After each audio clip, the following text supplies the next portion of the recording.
এই শোনেন, হ্যাঁ, আমি আর আপনার ভাইকে রান্না করে খাওয়াতে পারবো না। কি বলতেছো মুন্নি?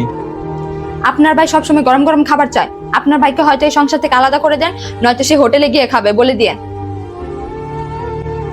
তুমি যেটা বলতেছো না, এটা সম্ভব না। কেন সম্ভব না? সব ভাইরাই তো ভিন্ন ভিন্ন খায়। সব ভাইরা ভিন্ন খাইতে পারলো, আমরা ভিন্ন খাইতে পারবো না। মানে?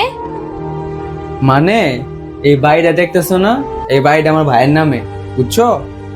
আপনার ভাইয়ের নামে এটা কিভাবে সম্ভব? বাবা মৃত্যুর আগে আমার ব্যবসার জন্য আমি অনেকগুলো টাকা নিয়েছিলাম বাবার থেকে। তো ব্যবসার লস খাওয়ার পরে আমি বাবাকে আর ওই টাকাগুলো ফেরত দিতে পারি নাই।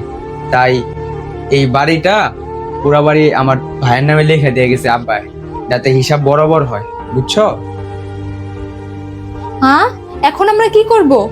কি আর করবা, এখন আমার বাইরে খুশি রাখতে হইব। আরে দেবরজি, আপনি আসছেন, আপনি বসেন, আমি আপনার জন্য গরম গরম খাবার নিয়ে আসছি। আচ্ছা ভাবি, ঠিক আছে।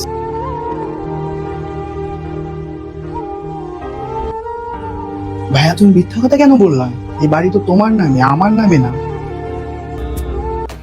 আরে ভাই, মিথ্যা কথা এই জন্য বলছি যে আমরা দুই ভাই সারা জীবন জানি একসাথে থাকতে পারি।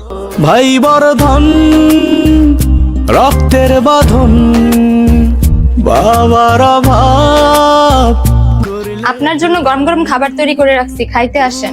বিলিয়েছ ছায়া বাবার মতন, মুখে ফুটে হ্যাঁ, আসতেছি আসতেছি।